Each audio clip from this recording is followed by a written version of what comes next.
Good evening, everybody. Welcome to Real Talk with T, which is me, and Bathtime. And thanks for being in the comments. And this is our first show. This is going to be our first podcast. We're going to be discussing Sinners. And it's actually the first time I've actually done something like this with regards to films. It's quite a bit of a experiment, but we're just going to go through it and we're going to see how we go. Yeah, thank you everyone for joining. This isn't going to be the most polished performance, I think, tonight, because it's our first go. But in order to kind of set the scene, Tyrone is an actual actor, like a professional actor. I am a very, very amateur writer. And we've been collaborating on making short films and things in the background. And we want to put some sort of content out that deals with the sort of like the writing and the directing focus on films and like how this is portrayed through actors and things. Personally, I'm not particularly bothered by things like plot holes and stuff like that. I'm more interested in like things don't have to make sense to me like logically. I'm more interested in what a film is trying to do. And so if you just like a film because it's an actor did something stupid in it or whatever, this isn't really for you, unless that film is Prometheus, because that is too much what they did in that. But yeah, so the idea is that we're going to try and do this on things like Spotify, which means that we're going to sort of bring up a subject, discuss it, and then come to the comments. So like if it like we're not going to be ignoring you. There's only two of you here, and we're delighted that you're here. But that's kind of what we want to do is have a YouTube show with some comments, and we cut all that off, cut all that bit out, and then put the real kind of meat on Spotify or something. That's our vision, isn't it, Tyrone? It is. And with regards to the comments, I want to know what other people's opinions are on the film as well. Do you know what I mean? I want them to share their views, what they think might have worked better, what they didn't like so much. So yeah, feel free to comment. This is going to be an interactive show. But we try. It's interactive, is it? Yeah, we're going to discuss everything, but we're going to include. Okay. We're going to include people. Yeah. All right. So we should probably start off with. This there will be spoilers for the film Sinners if you haven't seen it already. Do you want to give us a brief summary, Tyrone, or do you want me to do that? So the film starts off with two twins. It's Smoke and Stack, and they've spent a lot of time in Chicago. They've been involved in crime. They've been stacking up a lot of money, and eventually they decide to come back home to Mississippi. And it's during the 1930s Jim Crow era. And they're trying to get a business off the ground. So they're basically, gathering all the people that they know within the community to help them get it started. And their cousin is involved in blues music. And as time goes on, that music is what attracts the villains later on. And who are the villains? The vampires. Yes, this is a really weird film. It's like it's obviously kind of riffing a little bit off from Dusk Till Dawn. Yeah, Dusk Till Dawn. Yeah, I was completely shocked by the direction that the film took, because when I heard that there was going to be a sort of racial horror film about vampires, my first thought is it's going to be about sundown towns, which I thought was a brilliant idea. So I was completely like kind of blindsided by what this film was about. And I have to say, my initial kind of viewing of it is I think it's a good film that people should watch, but I find it very frustrating in a lot of areas. So do I. Yeah. Okay. So is that, what's your kind of view on it, as it were? For me, obviously, at the beginning, what I loved about it was the fact that obviously the cinematography is quite brilliant. You get a good view of the countryside. You see, obviously, the people that they're picking the cotton and stuff like that. But it gave you an idea of it. It's like Ryan Coogler's taking you into that world, and you actually feel like you're a part of that world. It's a slow burner, like I said. you start to get an idea who these twins are, the kind of life that they've lived. One of them ends up seeing his ex, who happens to be a voodoo witch doctor. And yeah, I just found that cultural element quite good. Eventually, Jack O'Connell's character, one of the vampires, is chased by some native Indians who are obviously trying to catch him. And when I saw that, I thought to myself, this is going in a really good direction. I hope we see more of those, the people who are trying to catch him. But as they start to kind of come into the jukebox, for me, it took a very predictable direction, and I didn't like that. I thought they could have. All right, we'll get to him. We'll get to improvements. We'll get to that later. Like later. So Bilal and Andrew, let us kind of know just your initial thoughts on the film, because I think the first thing that we should probably look at from a sort of like a writing perspective is, actually, I'm going to be a bit patronizing first of all, and I'm going to tell you all the difference between allegory, metaphor, and symbolism, because it's very important, the difference between them. Symbolism is really, really simple. It's like, in those cowboy films that are in black and white, if you wear a black hat, you're a baddie. If you wear a white hat, you're a goodie. If your lightsaber is red, you're a baddie. If your lightsaber is blue, you're a goodie. Or is it green? Green or blue. Yeah. Okay. Yeah. Well, okay. Like, that is symbolism. It's just a quick shortcut and things like that. Allegory is where something maps on to actual real life events. Okay. So and how strongly it maps on is how, cogent the allegory is. So a good example would be in the film Aliens. The colonial Marines are basically Vietnam soldiers. Like, everything about them sort of screams Vietnam. So that would be an allegory. Metaphor is something completely different and much more powerful, in my view, where it's about, it's like something like Harry Potter is about wizards and stuff like that. But really, it's about sort of discovering your place in the world and like making your first, it's becoming a man. And that is something that is kind of ubiquitous to everyone. So it's really important, like, not to sort of get these all these terms mixed up, because then you lose the meaning. And Andrews gave a great example. Red shirt in Star Trek, absolute symbolism. Yeah. Okay, so this film is very, very allegorical and not very metaphorical for me, and that is my first issue with it, because I don't like allegory anywhere near as much as I like metaphor.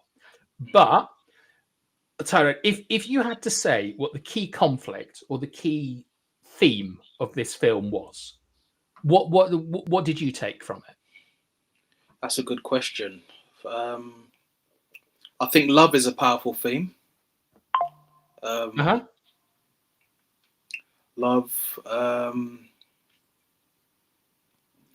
For me, the love, obviously, the love that the two brothers have for each other. They've been together from the very beginning. It's a good question. What other things? All right. Do you want my interpretation of it? Greed. There's a few different. Go for it. Well, the key thing that I took from this is that it's the fight between imposed culture and actual native culture, and it is most symbolized by the church and the Duke. And you can sort of see Sammy's choices are very kind of important in this, but it's essentially like imposed religion or imposed culture versus your sort of actual culture.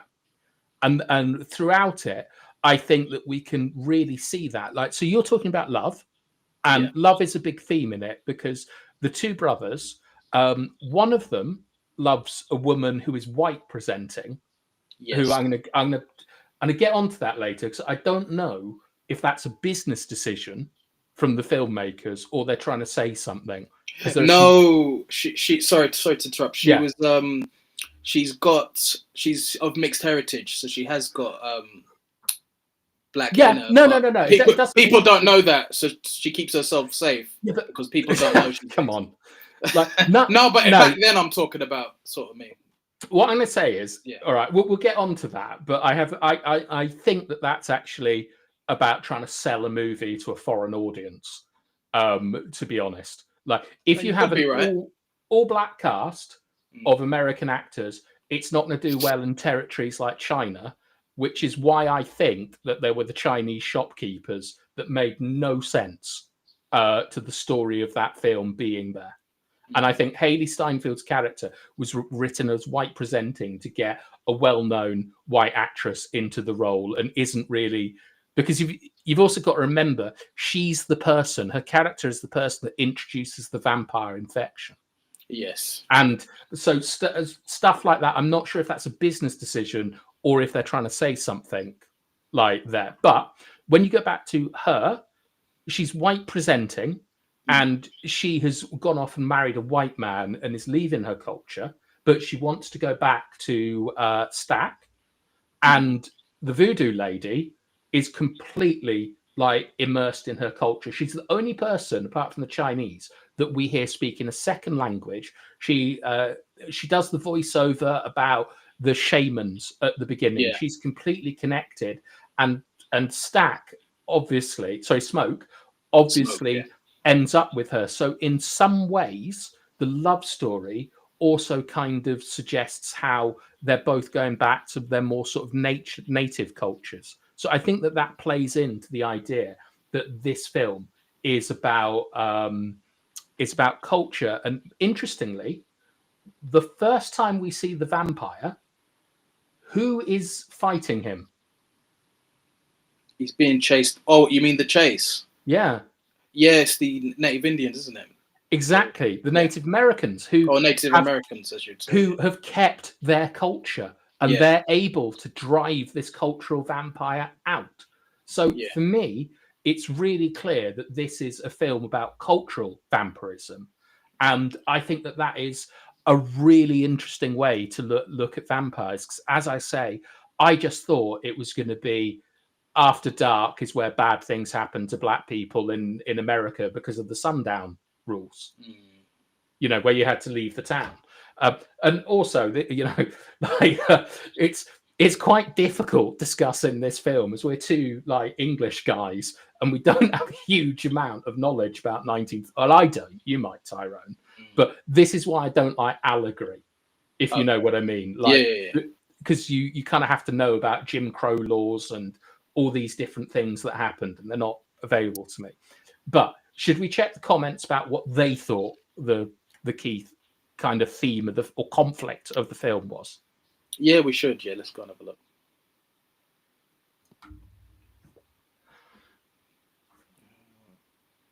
So I can't show them on screen. So Bilal is saying, thoroughly enjoyed this film. It's the best film I watched this year. Oof. It's a bold statement, I think. Yeah, well, you know, this is a film club, isn't it? Like we're going to tell you what film we're watching next week and the following week and so on, and you can come and discuss them with us. And when we get this all sorted, maybe we'll invite some of them on. I think this is a nice comment from Andrew Williams. He's saying Hailee Steinfeld is one of his favorite actresses. Always good in anything she's in. I thought she was really good in it, to be honest. I liked her. She's outstanding in this. Like really playing against type, and like it's very like one of the things in this film that comes up a lot is oral sex, which surprised me, to be honest. But I think that Hailee Steinfeld took quite a big risk on this film, because obviously it was going to come out that she's a 17th black or something, and that might affect her earning power and things like that. But she plays essentially like kind of a harlot, and like it's I'm very pleased she took that role. So I think I don't think there's a poor performance in the film, to be honest. But we'll get into that later. I like the scene where she's basically saying, why did you leave? And I always At get the I train always get station. I always get Smoke and Stack mixed up. But she's telling him, you left me, and he's basically telling her, I left because I wanted to keep you safe. And you can see the pain in his face that he does love this woman. I felt that they were both weak. Like I didn't know if it was. I didn't know if it was intended to be so, but they're portrayed as constantly running away from problems in their life until basically they're split apart, I suppose. Because it's very, very clear that they robbed the Irish, like Al Capone people in Chicago, and also robbed the mafia because they have Irish beer and Italian red, and then they ran away. And both of them ran away from their women over issues. And so when I was watching it, I was sort of thinking these are weak men, but are they being portrayed as like strong, good knights, like anti-heroes, as it were, who are sort of trying to protect their women? And I think the fact that Smoke goes to see his, essentially his wife, like they lost a child. I think that says a lot about his character, and I think that Stack just happens to meet Hayley Steinfeld as she's getting on a train to leave. I think that shows a bit of a difference between the two brothers, where Smoke, and he's only called Smoke because it allows for a clever little line at the end.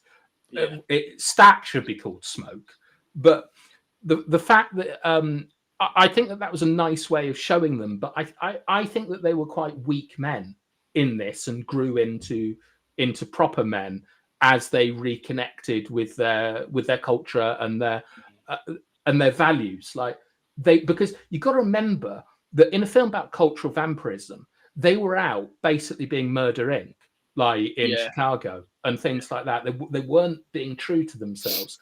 And the first time that we really kind of get to know Smoke by himself is he gives this like lesson to the little black girl about how numbers have always got to be talking to each other. He's trying to impart some wisdom to her to how to better survive in the world. And so, I saw them as weak at the start. And to be honest, I see Smoke Stack. What's it called? Smoke and Stack. Yeah, I see Smoke as the far weaker character, like in terms of like moral strength throughout this film. It's a good observation, I think. Thank you. And I can see Andrew is talking about. I do think the blacks represent the nativists. You see, I don't know what you think, Tyrone, but I think it's very, very interesting that the only people that seem cut out to stop the cultural vampire are the original people that lived in the land, the Native Americans. Yeah. And they, and there's nothing about them that is like, maybe this is the wrong word, but westernized or anything like that. They're in their traditional stuff. They're doing all the things they do. They've resisted it and they've managed to keep a hold of their culture. And what's happened is that the blacks have come across the transatlantic slave route. And not only have they kind of lost their freedom, they've lost their connection to what they used to have. It's been taken from them. And Sammy, the Robert Johnson character, is the one who's able to link them back. And through the music. Yeah. And that's kind of like, I think that's the through line throughout it, is that he's in conflict with essentially his father, the church, God, etc., and the devil, which is his past, which is the past lives, as it were. Does that make sense? It does, yeah. I think they actually tried to do a little sequence where you see different eras of time mixing in with the music. I thought that was quite clever visuals. I like that. It didn't land for me. I appreciate everything they tried to do. I know the point of it. It just didn't land for me. I understand it's one of the most popular scenes, and I probably got it all wrong. I understand the intention. You know what I've said about supporting Manchester United and stuff, about how it like links you back in time and in the future. It should land perfectly with me. but it just didn't. It didn't work for me, that scene. But I know exactly what the director is trying to do. Most people love it, so I'm gonna have to say that it was a massive success, and it's probably me just being a stick in the mud about it. No, I don't think you're being a stick in the mud. I think maybe you're looking at it and thinking he's trying to put too many things. He's making it a bit too convoluted. Well, all right. Yeah, My stick could in have the mud simplified it. thing is that I don't think it should have gone to the future. Okay. That's like where you see Jimi Hendrix and Run DMC and people twerking and stuff. Like, I understand that you're showing like tribal people dancing, and then it moves across and you see people twerking. That it's making that link, that is something that is still present and connects you back and so on.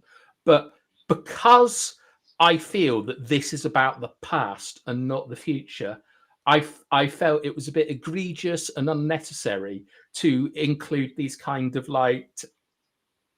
it's like a shock seeing Jimi Hendrix there. Yeah. Do you know what you know what I mean? I don't have any issues with this scene. It works for most people. It's just for me, I feel that what it does is it takes the focus off the characters, and it makes it more about the person watching. And because I love metaphor so much, I think that you should try and that should just come naturally from the story, and it doesn't need to be served up to you. Like, look, these people are you, the people in the past are you, and all that kind. And also, they got Chinese people there who, at the time, I thought were Korean, and I was quite distracted when I was watching it, thinking they're not going to show K-pop, are they? Like, that's what I thought. I thought they might be Korean at the beginning. It's only towards the end of the film when the vampires speak in Cantonese. I thought, wow, yeah. expect well, I mean, they could. Because or Mandarin. I was interested if they were going to be Korean, because I don't know a lot about American race politics, and I'm not that interested. But I do know about Koreans on the rooftop, which is that in the Rodney King riots, there's a famous picture of Koreans armed on top of their like corner shop, waiting to shoot anyone who sort of came near. And I believe there's quite a lot of tensions between the Asian and the Black communities in America. And I thought, wow, that's really interesting that they've got some Asians in here. And then I thought, this is to sell the film in China. Like, that, nothing about them being Asian really adds to it. You can make an argument about them building the railroads and stuff. You can make an argument that they're far more successful than the Black people in the film, because one of the cool shots I liked in the film is after Smoke shoots two guys outside, they go and they discuss like buying a painted sign, and the girl goes across the street and everyone is white in the shop across the street, and it's the first time you see any form of segregation like in the film, and it's one of the only times you see it. But as I said, I don't like plot holes or nitpicks. They're acting like nothing has gone wrong after 2 minutes ago Smoke is shooting someone in the street, because it's not important. It's what's important is showing that there's a sort of divide. And I don't know if the Chinese being a bridge between two different communities is well explored enough for them to be Chinese. Do you know what I mean? I know where you're coming from.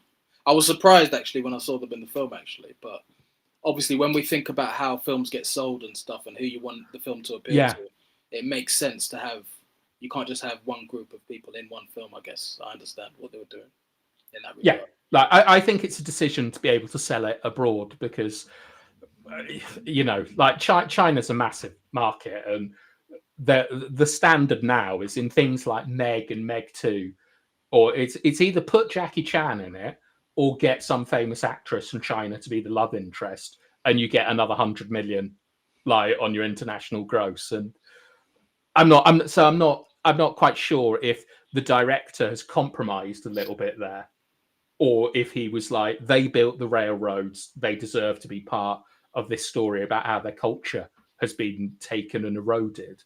But we just don't see any of that in the film. Do you know what I mean? To be honest with you, I would have expected in this film for there to be more, for them to have been Korean, simply because, obviously for me, with the way the film business is now, the Korean film market is booming at the moment. They're actually producing the best stuff. when you think of some of the shows that come out on Netflix and stuff. Yeah, no, I agree. But should we? Bart has turned up to spoil the party. Oh, nice. But this is like you control and do what you want and stuff. But this is about films, not about football. So if you can keep it to football, to thing, it would be great. Thanks for coming in, Bart. I appreciate that. What's Andrew got to say? Let's have a look. If there was a way I could get you to show comments, I'll do it. I don't know how to do it. 1 second.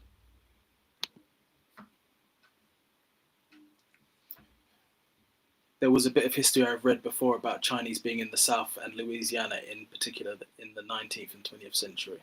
Yeah, they built the railroads. It's just that, like, I'm interested in what the director and the writer are doing by including very sympathetic, very sort of like integrated Chinese characters into the film. And I can't really see an argument beyond it making financial sense. It's not realistic, is it? When you look at the history of like race in America, it's not really realistic for them to be sympathetic at that time, in my opinion. But, yeah. All right. Well, I think we're getting off track. So we're talking about like financial decisions. I want you to talk to me about the first act. So from the opening scene up until we see the Native American like vampire hunters, that's the first act. And this is where I think this is where we disagree. I think you love the first act, and for me, I'm not completely overwhelmed by the first act.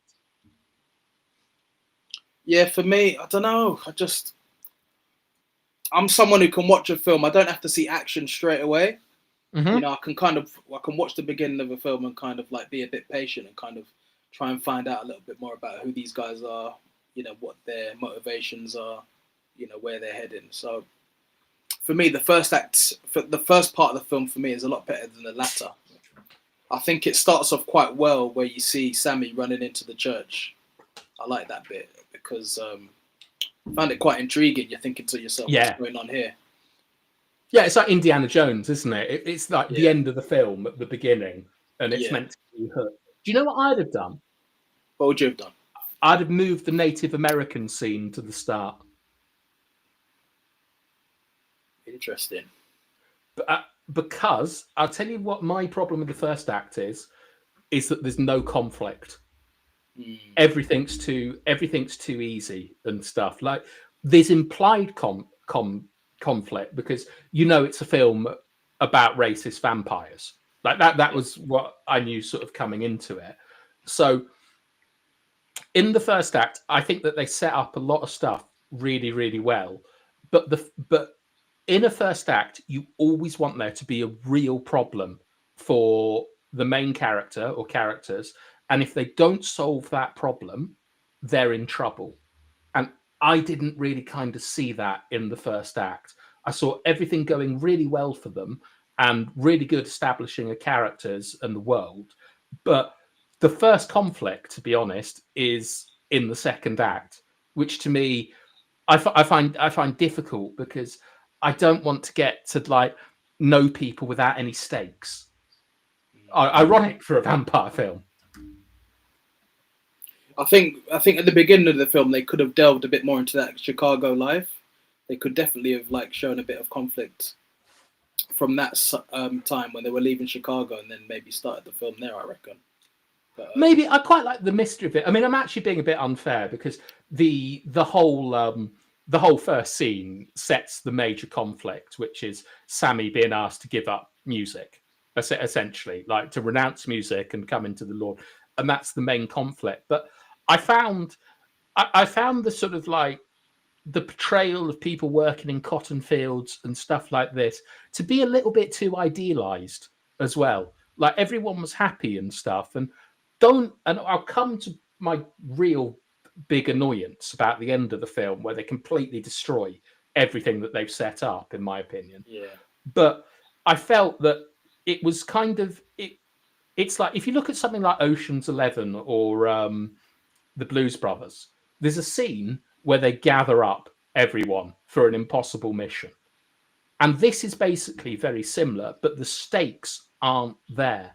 And I think it would have been better to have had the danger of the vampires introduced much, much earlier.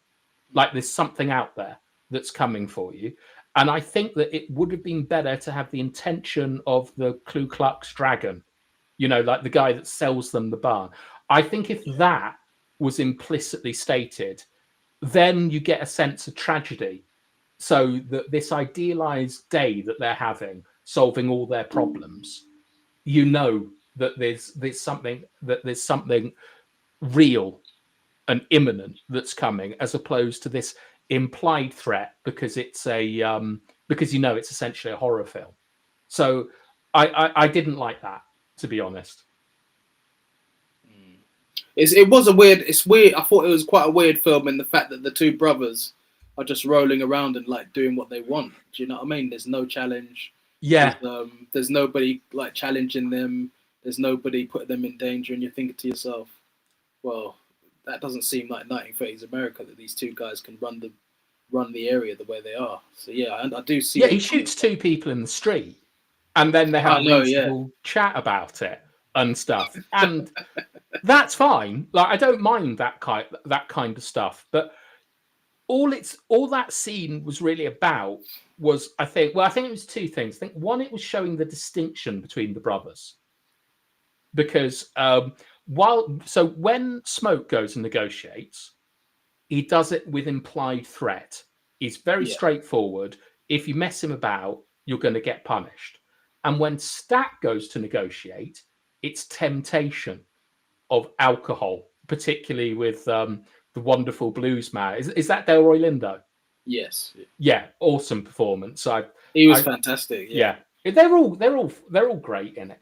But that's what it's that's what it's kind of showing. But the thing is that I would love there to have been more conflict between the brothers, because they have to put in this really horrible bit of symbolism, which is that when they take the tarpaulin off the car, there's a snake there. It's not like, all it's really sort of doing is saying this is a dangerous film. It felt to me that it was inserted to say this is trouble, as it were. And because with a snake, you think Garden of Eden, stuff like that. It's a temptation or danger, and it was just look, this is a symbol of bad stuff. And so that was kind of the problem I had with the first act, is that too much stuff was being resolved and there wasn't enough conflict that had to be resolved, particularly with their women. Do you think they were kind of like? Do you think the film kind of spoon feeds us a bit too much as well? Makes things a bit too obvious, like when you kind of talk about the snake. No, well, that's just that was so egregious that I think that they put that in, basically to kind of remind people that there's a threat because things are too easy. I think that the film does a really good flavour in the first act of the world. But the thing is that the problem isn't really in the world. And it doesn't show, to me, the lack of freedom that should have been there. Because these guys are doing whatever they want. No one's pushing back against them. They're getting everything. Like, their women are coming back to them. Other people's women, like, the big bouncer guy, massive guy, fat bloke. Yeah, he was in 8 Mile. I can't remember his name. But oh, was he bizarre in 8 Mile? Oh, okay. He was definitely in it. Yeah. Yeah. Okay. Well, that guy, they just insult him and his wife, and then he gets on the car with them, and they drive off. Like, there's all it is just flavour at the start, and I want something that kind of hooks into me. What I want to see an oppressive culture, or you think of something as simple as Star Wars, the Empire. Straight away, you understand that you are not free in this world, that there's a tyranny. And in this, the only thing I can think of in the first act that suggests anything like this is when when they cross the street from the Chinese store and it's all whites on one side, and when the blues player talks about a story about how some guy got loads of money somehow and then got lynched on his way to this kind of mythical black paradise town. And it happens just after you see a chain gang. So I kind of felt that you weren't being shown that you weren't free in that film, that it was all like an illusion, and there weren't any major conflicts. And I enjoy the first act. It's really interesting. It's well filmed, and the characters are good, and the acting's nice, and it's easy to watch. But I wanted something more to sort of like hang the meat of the skeleton on. Yeah, I know what you mean. Yeah, but you loved it, didn't you? The first act. I love the first act. For me, it gets more disappointing. You might not agree. It gets more disappointing once the vampires arrive for me. Maybe, I mean, not for me, because that's what I was expecting. Like, I had the sort of, like, if you go and watch a film called Snakes on a Plane, you're expecting snakes on a plane. I knew that this was a racist vampire film, so I was expecting racist vampires, basically. And I think the difference between this and something like From Dusk Till Dawn, which is a clear inspiration for it, is that in From Dusk Till Dawn, there are lots and lots of conflicts before they get to the vampires. Like, they've taken a family hostage and stuff like that. There's lots of, like the daughter is quite turned on by George Clooney. She's the son of a preacher. She's the daughter of a preacher man.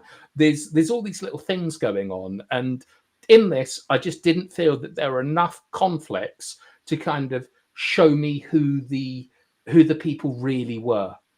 Do you know what I mean? It was just the big difference between the brothers, character-wise, is only really how they both resolve two problems. One with force, one with temptation. And I wanted much more of that. Because you're not seeing these characters getting put in difficult situations.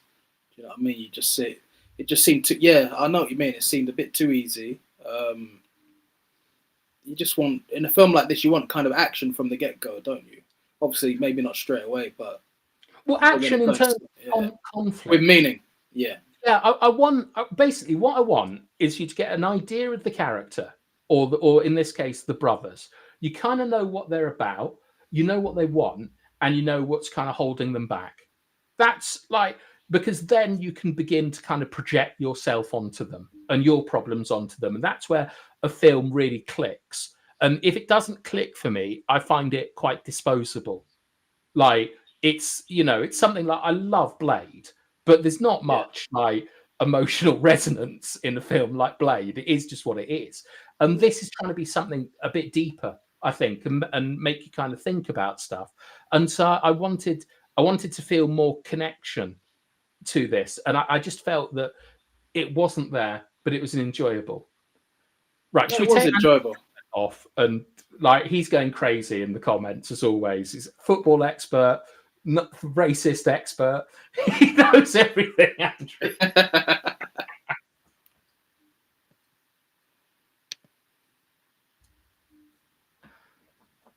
Apparently, Michael B. Jordan has stakes in Bournemouth. I wasn't aware of that. I think Bart might have accidentally made quite a clever joke there. What kills a vampire? Ah, gosh, I've just finished work. I'm a bit slow tonight. Oh, gosh.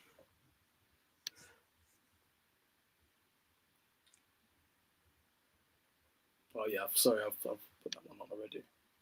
Right. Well, what Andrew is saying here, okay, I'm done. Thanks, not for me, lads. Well, Andrew, appreciate you checking it out. Like, regardless, if you're not enjoying it, fair enough. He's calling me arrogant. You think you're an expert. Fair enough, Andrew. If you don't agree with the opinions and you don't like them, no problem. But should we? I do. I do much prefer a boring traditional structure. Completely correct. I do. See you later, Andrew. Thanks for coming anyway. Thank you, Andrew. Do you want to talk about is there anything else in the first act that you thought like really sort of stood out or set the scene for anything? Something that stood out. It's a good question.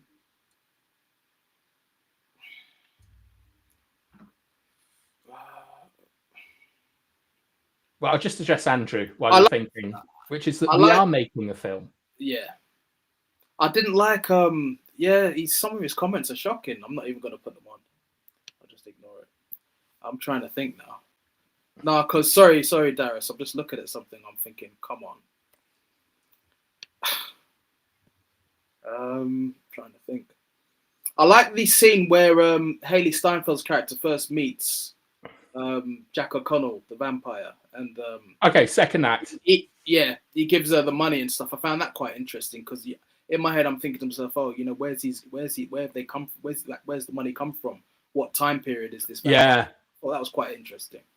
Well, I thought what was really cool about that is that the first conflict that we see in the film is where Smoke, the numbers man, is saying that he doesn't want to accept coins from the Maybell plantation because there's a form of kind of like, I don't know, feudalism or surfism, like serfs. And there's two kind of cool conflicts that I enjoy. The first is it's between the brothers, where Smoke is much more interested in the here and the now and making money, and Stack has kind of got into this idea of culture and things. And he wants people to enjoy themselves as well. That's what he says to him, It's he's sort of more about freedom, and it's interesting that how they solve the problems in the first act relates to this, where he's getting this bloke drunk even though it's not good for him and stuff, and tempting him, and it continues into the second, and that's where we see the first bit of conflict, and it's about if they should take the money or not. And then we see Haley Seinfeld basically being tempted by a different type of coin. And it's and this is the first kind of thing we've got where people aren't as free as they think they are. Exactly. The whole point of the juke joint is it's a place to be free. Unwind, let go of all your troubles, that sort of stuff. Yeah, but it's the idea that they're only free in there, that is their real ideal selves, away from everything, but they can't get away from everything. And that's the bit that this is where I sort of started to kind of think, right, maybe there's some stuff I've missed and it's all going to get, kind of weaved in. But when you're talking about Haley Seinfeld basically being tempted, she's kind of scorned woman. She's shown gold, and it's a bit leprechaun-y in it, like having an Irish bloke with a pot of gold.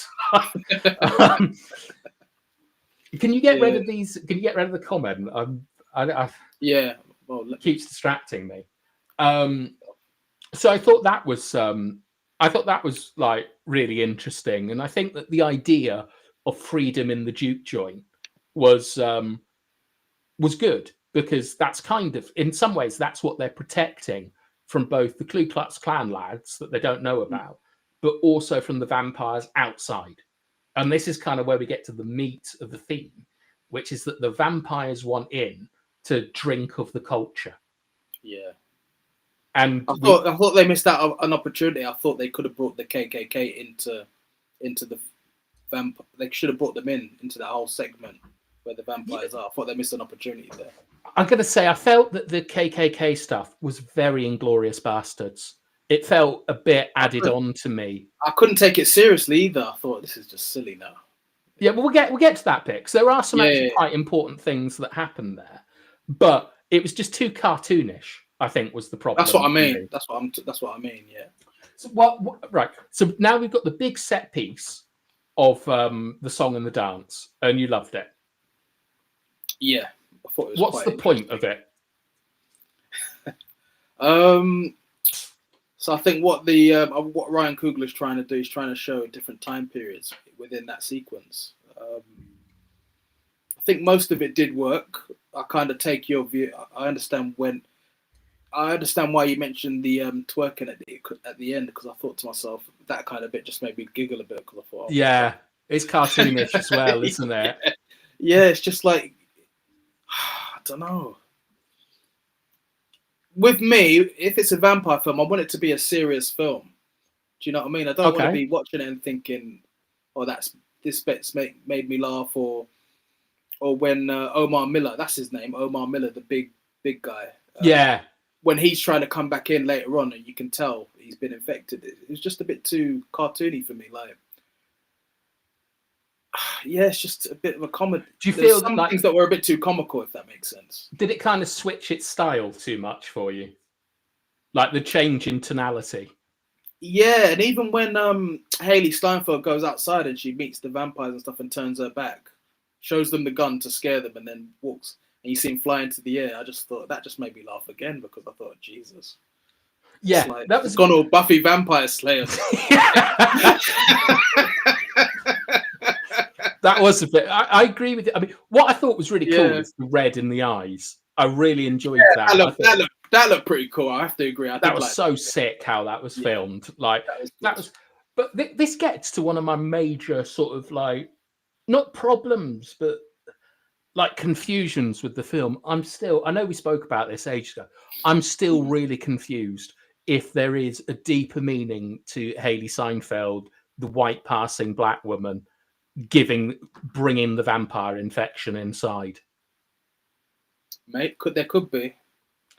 It's not explored. Yeah. It's just yeah. I don't know. I don't know if there is anything there. But in the second act, we see, is it Viola Davis who is his wife? Yes, brilliant. Okay, fantastic. Weird sex scene earlier on in Act 1 as well. Yeah. But she begins to come to the fore in the second act, where she identifies their vampires because of a connection to her culture, and sort of doesn't let them in with that scene with Bizarre from 8 Mile. Omar Miller, yeah. Omar Miller, thank you. Yeah. But the weird thing is that we get the same thing twice, where we have exactly the same scene again with Stack, having been turned. And I felt that kind of wasted our time a little bit, because the relationship between the brothers should have been cemented in the first act or something like that. And then he just rushes out, basically. Like, he just runs out and then can't get back in, despite him being on the deeds of the property. And once again, this is just a plot hole that it's kind of advanced things. But the most interesting part to me, Tyrone, is that there are 4 musical sequences in this film, and they all kind of come together with the sort of, is it the Rocky Road to Dublin, the song? Yeah. So the first like proper musical sequence is in the church, right, where they're singing, and then you get the sort of like connecting to your ancestors musical bit, and that is contrasted with a very twee performance by the Ku Klux Vampires and the Irishman. It's nowhere near as good. It's pretty boring and milquetoast. It doesn't really move you, does it? And you can see they're all sort of nodding along politely, but it's not for them. They're denied entry. And the thing I found really interesting was that when they get a couple of the black people and turn them into vampires, they then have a banging rendition of their song. Yeah. And pretty I cool. think that that's kind of showing cultural vampirism, that people need these people to make things better. And I have another theory, which is that I think that Jack O'Connell's vampire used to be one of these shamans we hear about at the start, that he used to have the ability to sort of sing and awaken the ancestors, and he's lost it, and that is why he's so focused on Sammy. That's interesting. Did you get it? Does that make sense? Is that something you picked up? No, it does. Yeah, it does make sense. He knows Sammy's got like a gift, and he wants that gift. That's basically what it is. Because they say in the film a lot that your singing is going to bring the devil. 1 second, Bilal's made a comment. Thanks, Bilal. Wunmi Musaku. Yeah, British. Okay. Wasn't Viola Davis. Yeah, I thought Viola Davis was a bit old when I said it, because she's like in her 50s or something, and I don't think that this woman was, but she gives a performance as good as Viola Davis. And for Bilal, I'm not saying Ryan Coogler doesn't know what he wanted to do with the film. I'm saying I don't understand what he's doing there. because as we were sort of saying earlier, this is about what the actors are trying to do and what the story is trying to say and our interpretation of it. And that, for me, is unclear, but I don't think it's meant to be deliberately unclear. I think I might have to think about it a bit more. But at the moment, I'm going with the fact that they needed a white actress to sell the film abroad. And that's why it just so happens that she's the person that does that, because of the 3 female roles. There's Luann, like Sammy's one.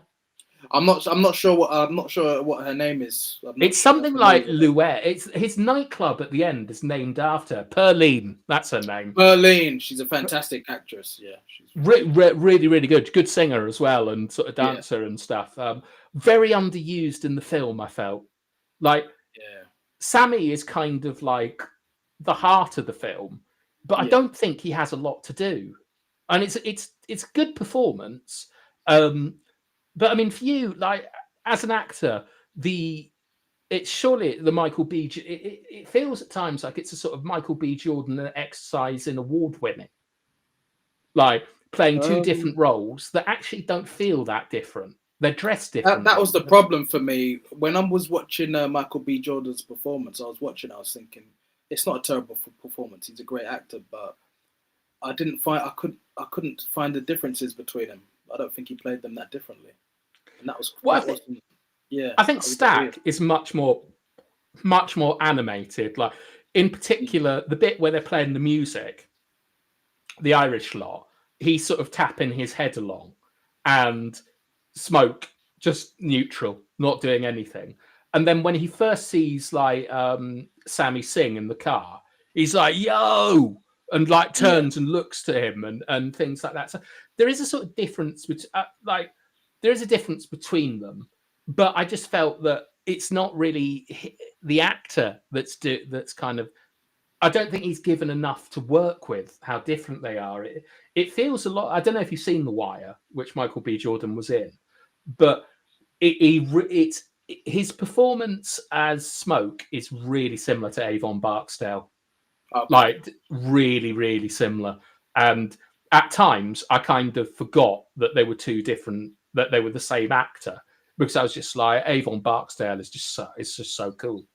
But I also thought that they were quite weak. They were portrayed as very weak men throughout the film, and I don't think that was the intention of anyone. It was just my reading of it. Yeah. You haven't seen The Thing, have you? No, I haven't seen The Thing, but I will watch it. They rip a scene off from The Thing, and it's done really poorly.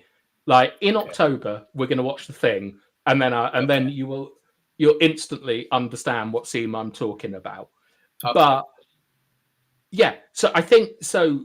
Where are we up to? We're up to the song and dance from outside and things like that. Now, did you find the use of ensnaring the Chinese woman's husband and threatening their child do you think that's an okay way to get them inside?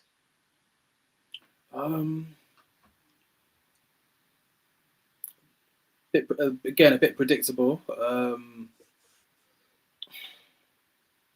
Yeah, not really, if I'm being honest.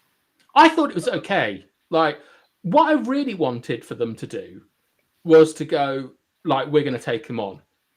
I know it never happens in adult horror. It only happens in children's horror, where they actually deliberately fight the monster. But I would have preferred for them to have a plan, and maybe something as twee as like, look, we're going to invite them in. Sammy, you've got to leg it. Like that. It was quite convenient that they had everything they needed to keep them away as well, like all the. Not bothered about that kind of stuff. Like that's all fine. You expect them to have steaks and garlic. One thing that I noticed they didn't have was holy water, which I thought was very good, in line with the film about reject God, go back to your ancestors. So that was cool. But once again, there's a little bit too much kind of plot armor when they're eating everyone. But it kind of sets up one of the most interesting parts of the film to me, because this is where I think they drop the ball substantially. And it is that the brothers have a fight. Yeah. Right, cool. We knew that was going to cut. We knew that was going to happen. No worries. But he's unable to bite because of the voodoo, the juju bag. Yeah. Right, cool. I like that. That's in line with the film.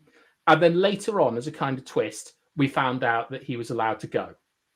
Whilst this is happening, there's almost a forced baptism of Sammy outside. Cool. I really like that. He's been dunked in the water, all these things. They then say the Lord's Prayer, and the vampires join in. Like, look, we used to be like you. It's been taken from us. Like, we now want your culture. All of this, I'm perfectly cool with.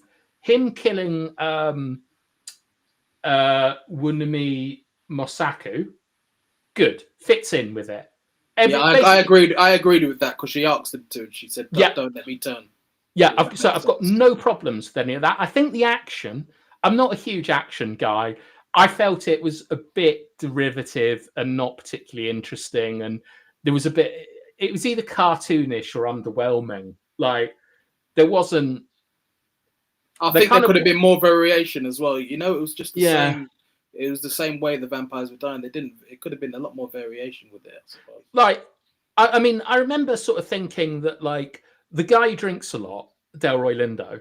Yeah. Wouldn't it be cool if he just force-fed himself garlic water out of that jar or something, and then when they bit him, he was sort of shouting at them because he's a sacrifice for Sammy, who is kind of his better, but his legacy. Like, they're from the same kind of line of these singer entertainers.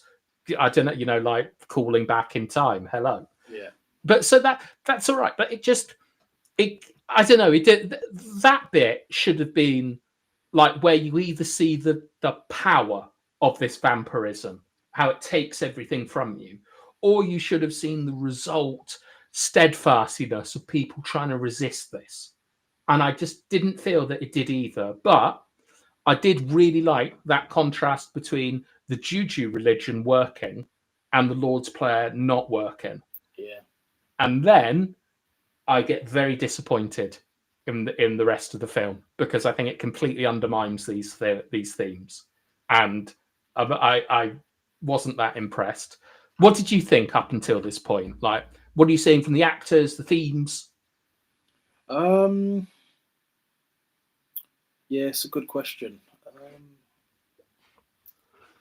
I think the problem the film has, you want it to kind of raise the stakes a little bit, don't you? You want it to kind of like, you want there to be like a real danger that, we're all going to turn here if we don't do anything. Yeah. And I didn't really get a sense of that. Yeah, because I thought... It's not a terrible film by any means. Sorry, Tim. No, it's not. It's not a terrible film by any means, but I think it could have been executed slightly better. I'm not an expert on film. I'm not saying I am, but I think there's certain aspects of it that could have been better. I think for me, with the sort of themes that the film has thrown up about culture and community, it would have been much more effective if they'd threatened everyone, not just the Chinese people. Yeah. They're going to go to town. Everyone you know, everyone you love, they're not going to be any... I think that would have been a much more powerful motivator, and I think it would have made A Last Stand more powerful because they're laying their lives down for their community and their culture.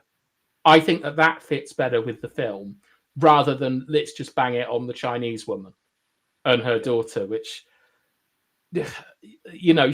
she's left her at home to go and make money and things like that. It's not like it's a safe period in time. I just found it unsatisfying. Not saying it's a plot hole, it just unsatisfies me. Mm-hmm. But I want to get on to the ending. So we've got 3 endings, yeah? Mm-hmm.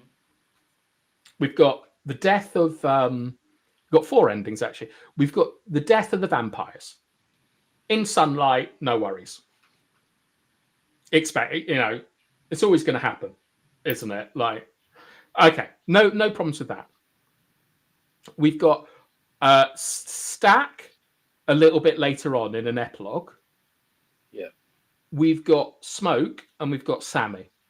Let's start with Sammy and his epilogue ending, like the young Sammy's ending. Yeah.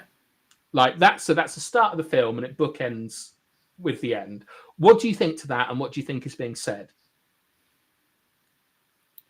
It's a good question.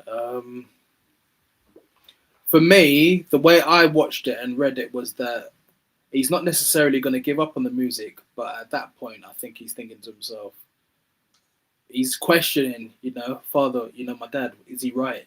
Do I just reject this because look at all the people that have been in danger because of me? I think he's feeling to himself, this has all happened. This night has all happened because of me. Yeah. So, you can tell there's a lot of inner turmoil there. There's a lot of guilt that he's feeling because, if he'd listened to his dad at the beginning, none of that stuff would have happened. But at the same time, although it's the worst night of his life, it was also the best. We'll come back to that. Yeah. But okay, so in his ending, I find that I think it's a good ending because one of the big things about like being a man is breaking from your father, like being your own man.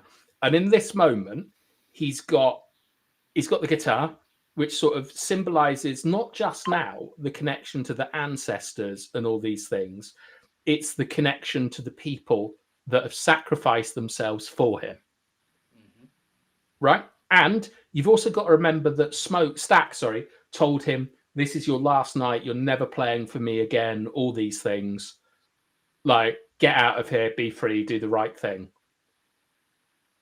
And he's in this moment between the world that he once was of being the son of a preacher man and all this stuff. And he's gone off to the dark side, as it were, with smoke and temptation and like how he went down on Perline and things like this. And I think that inherently it's a selfish action, what he does here, because he now knows certainly that playing this music brings the devil and it endangers the people around you, but he can't give it up. And I quite like that, where the innocent boy is now selfish, and that's the influence of Smoke and Stack on him. I think that's cool. Even though one of them says you're not going to be playing here anymore, you're going to be going back home. Yeah, that was his chance to sort of get out and all this stuff. Yeah. His dad's giving another one, and he turns it down. We know, like, it's left as a cliffhanger if he hands the guitar over, and then it's resolved. Okay. The second ending is where I begin to get a bit annoyed with the film. This is Stack and his, like, I don't know, his Inglourious Bastards revenge. The crusade. Yeah. How did you feel about this? I was shocked. I didn't realize they'd be coming back. I didn't realize the guy that had sold them the land would be coming back. Kind of took me by surprise. Really? Because Jack O'Connell, the vampire, actually says it to him outside. No, he does, but I thought that was a bit. I thought he was being deceitful. I thought he never lies in the film, but he never does. Yeah. Yeah. And I really like that scene where they're negotiating outside. I thought it's really well written about you're better off with us than you are with them. Like, I thought the arguments were really cogent and things. I like that, but he's giving him a choice. Yeah, like they were he was tempting them, and his brother is tempting him, and you've just kind of got back with your woman. You can both live together forever and things like that. But we see, like, I don't know what this is. Like, he picks up a submachine gun from Chicago, guns everyone down. Like, fine. Like, if you're like a black guy in the South, this is probably awesome. It's probably like being a Jew watching Inglourious Basterds. No, but I'll be honest with you. I reckon a lot of people who were watching that for the first time in the cinema, there would have been a lot of cheers. Yeah, exactly. Obviously, I understand the film's got to entertain people too. You know what I mean? Yeah, it's a crowd pleasing fantasy bit, and yeah, I've got to be honest. That's not what I have the issue with. I think it's a little bit.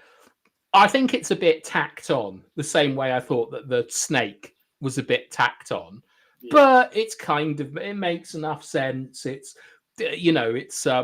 it's the guy getting revenge against the racists. Absolutely no issue with this. It's it's like someone having an issue with like the flamethrowers in Inglourious Bastards with the Nazis. Like, you're not meant to like these people. These are the worst people in society. Whatever. This is the bit that really, really annoys me, and it's twofold. The first is, as he's dying, he pictures his wife. Well, he pictures Voodoo Lady and the child. Yeah. And she says, if you come with us, Elijah, you know, that she says something like, you've got to come with us, Elijah, because I don't want my daughter getting any smoke in her eye. And right, I didn't like that because I felt Stack should have been called Smoke because it suited him better. That annoyed me, to be honest, but it's a good line, but I didn't felt it was earned. But I did like the way she called him Elijah because he's taking back like who he is. He's not Stack. He's not Smoke. He's Elijah. And then she is in white with a child suckling at her breast. And I'm very sorry, but calling someone Elijah and then having Christian imagery of like the Holy Mother destroys, for me, the setup of the film, which is about like the organized religion sort of controlling them. And she's a voodoo woman. I just, do you know what I mean? I felt... So it kind of contradicted who she was throughout the whole film. Yes. Yeah. And it annoyed me because once again, I thought, is this a financial decision where they've had to think it's not obvious enough what is happening if we don't use traditional Christian imagery here? Like if she's dressed as a tribeswoman and the baby is as well, that makes a hell of a lot more sense to me because he's going back to who it is. But the fact he reclaims his Christian name of Elijah and then it's the Christian symbolism, I felt really shortchanged at this point, and I felt it was really self-defeating what had been set out. And the only thing that's good about it is he gets his happy ending for an unselfish act of letting his brother go and also telling Sammy he has to leave. So in some ways, he's kind of deserved his ending, his happy ending. And it also sort of contrasts with what happens to his brother, right? So it's all okay, but am I being too harsh here? Does that defeat the point of the film? Kind of, yeah. I think there's definitely a lot of like decisions that have been made where they're thinking, how can we please everybody? Do you know what I mean? I think some films definitely don't want to, especially with the black community, because there's a lot of Christians and stuff. They don't want to offend anyone, I guess. So I think a lot of the decisions that they make, they're thinking about how the audience going to react to this. Is this going to make it unpopular? So a lot of decisions are not made for the betterment of the film, more so how can we sell the film, if that makes sense. But it's obviously like Coogler. This is a really personal film to him. He had final cut. He wrote it. He directed it. He owns it for like 15. He gets it back in 5 years and stuff like that. Obviously, really personal to him. So there's just a couple of things in it that I don't quite understand what he's trying to tell me, or what he's trying to show. And that it's one of them films you have to watch multiple times, I believe. I don't know. It's quite a simple film, to be honest. Yeah. It's one you need to think about more than like Meg 2. But I don't like. I mean, maybe like so. For example, one thing that I suspect people might have missed, but I didn't, Tyrone, is that when he fights the racist people with the machine gun, he's taken his juju bag off. Yeah, he no longer wants the protection, as it were. He's ready to die because he's lost everything, and I'm fine with that. Like, no issues. But then presenting this Christian imagery, giving him a Christian name, it doesn't. I don't know what he's trying to say there, and I just can't help but think it's about iconography, like that. You know, that he's going to heaven and he's got to forget Smoke, which is the bad side of him, and take his proper name. But that's everything that the film has told us is wrong. When you just saw the vampires outside reciting the Lord's Prayer. Do you know what I mean? And then my third... I know where you're coming from. My third issue with the ending, I'll just address Bilal quickly. It's Interstellar, isn't it, next week? Yeah. Yeah, I haven't seen Interstellar, Bilal, and Tyrone loves it. So each week we're going to give like someone a film that they haven't seen that we really like. Tyrone's making me watch Interstellar next week, so and I've also really want to see it, so I'm very excited. Unless you want to choose, to be honest, unless you want to choose something else, we don't have to be bound by Interstellar. No, Interstellar's fine. Okay. Interstellar's absolutely fine. But my third issue, right, is with the epilogue. So I think it's really cool. You see, like, Stack come in and he's run DMC, and he's got, in a way, he's got his happy ending. He's connected to like black culture still. He's got Haley Steinfeld. Everything's all right. They discuss it and stuff. He's kept his promise to his brother. It seems like it's contrasted with like the sort of, his brother's gone to heaven and things, and he's still down on earth living and, you know, doing all this stuff. And so that's quite good. But the bit that drives me mad is where he says to Sammy, that was the last day that we were truly free. And I don't know, because they weren't. The whole point of the thing about the coins and stuff is that they were never free. They're bad decisions with the mafia, and also the sort of like white supremacy around the time meant they weren't free. So I don't know if he's trying to if he's misremembering it. But Sammy says the same thing as well. And do you get what I mean? I do. Really, I think it really it's a pleasing, happy, good ending that undercuts all the good work in the first and second acts. And I'd have much preferred it to be what it should be, which is that they're all in purgatory.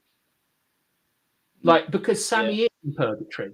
He wants to die. He's waiting to die. He's in the waiting room and stuff like this. And Smoke is going to live forever.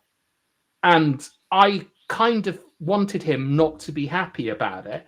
I thought I wanted him to be, sorry to interrupt, but I wanted him to be not angry, but I wanted there to be a lot of sorrow. The fact that he's going to have to live that life as a vampire forever. I wanted him to be different. Yeah. Do you know what I mean? Like, I wanted him like to basically think that Sammy is one of the only people that understands him, and one of the only people that kind of knows what's gone on. And they're both wise men now and stuff like that. And I wanted him much more to almost beg Sammy to let him bite him so that he's kind of got a friend or something. Haley Stanfield is just window dressing. Well, that's what I was going to mention. She just stood there looking pretty, not doing anything. And I thought, and I mean, she looks very pretty, GG. But I found it so disappointing because he goes, it's the last time we were free. And Sammy's like, it was the best day. And the whole bloody point is that they weren't free. I didn't like the ending at all. Okay. To be honest, I hated it. That bit particularly. Well, I think we're coming to the end of our first show. I don't know about you, Tyrone, but I've really enjoyed that. Oh, I'm glad you have. I'm glad you've enjoyed it. Did you? I've enjoyed it. I've enjoyed it a lot. Yeah, I found it quite interesting. Well, like I think that like the next film that you watch, you might actually think, what is the key conflict? What's the key theme? Yeah. And these things like this. So I've wanted to talk about that film for ages because I don't like allegory, as I've told you, and I feel that there's too much real history that I'm missing in it. And you know, as two guys from England, we don't really know the ins and the outs. Well, I don't. You might. Yeah. Like, no, I think the way you explain it, I think the way you talk about film, you watch it in a different way to me. I think I'm more fixated on how the actors are portraying the characters. Yeah. I think you dive more into like the metaphorical aspect and the visuals and what it all means. If that makes sense. So. Yeah, and then I like, which is a good contrast. It's good, isn't it? Because the thing, one thing that we should really have talked about, but it's too late now, is the internal journey of the characters in this film. Yeah, I don't feel was another issue. Like you don't really see them go on a character arc, and so when you see Stack at the end, he's exactly the same as he was at the beginning of the film, the middle of the film, and all of this. He hasn't changed or grown or done anything. He's just kind of somehow lucked out. But the thing is, you don't know what their objective is. What is it they're trying to achieve? Like, what's the goal? Do you know what I mean? And I think with Smoke, the fact he goes to see his woman reveals a lot about his character. Like, I often wondered in the film if it was going to be made clear that this whole Duke thing for Smoke was literally just about being able to see his girl again. And I think that would have made it a lot more interesting, and it would have made his sort of like happy reunion in heaven with her. I think it would have resounded more that he went to get this life. It was taken from him by cultural vampirism, by vampires, by the Ku Klux Klan, but he still got what he wanted, and it was earned. So I'd have much preferred that from like a viewing perspective. But Smoke, who is also much more interesting as a character because he's more fun. He's not in the film enough. And then at the end, he gets this ending where I can't tell if you're meant to feel sorry for him or not. I think you're meant to feel sorry for him because he says, it's the last time I saw my brother and we've listened to your records and things, saying that he's stuck in the past. But he's dressed like he's in the present. And then they walk out all happy. Which was strange. Yeah. It was proper strange the way he was dressed. And I think for me, there was a missed opportunity with the Native Americans. I felt like them being in it for just a short period was a waste. They should have been. They should have been more central to the plot, I think. Yeah, I did at one stage wonder if they were going to turn up to save the day. So did I. I was hoping they would, but they didn't. Do you know what the problem is? Is that I think that that's a more interesting film about Native American vampire hunters. And if they make a sequel, that I don't care about Stack. Sorry, I don't care about Smoke or Sammy. I want to know, like, what happened, what went on. Like, I'd love a prequel in Ireland. A prequel would be better. I think a prequel discussing Jack O'Connell's character would be good. Yeah, because I thought he stole the show. I thought he stole the show, to be honest. He's amazing in that film. And he's also Jimmy Savile in 28 Days Later, believe it or not, 28 years later. Like, crazy. Yeah. But I think we should probably end it there and thank Andrew, Bart and Bilal and anyone else who's seen this later. It's our first go. We will improve as we go along. And at some point, we'll be delighted to show some of the secret films that we're working on. But Tyrone's got to want to thank everyone. I just want to thank everyone for coming and watching. Really appreciate it. And love to see you guys soon. And thank you as well. Thank you, Bathtime, as well for. My pleasure. And thanks as well to you. This is great. This is exactly what I need, being able to discuss films. Love it. Yeah. All right. So whenever you're ready.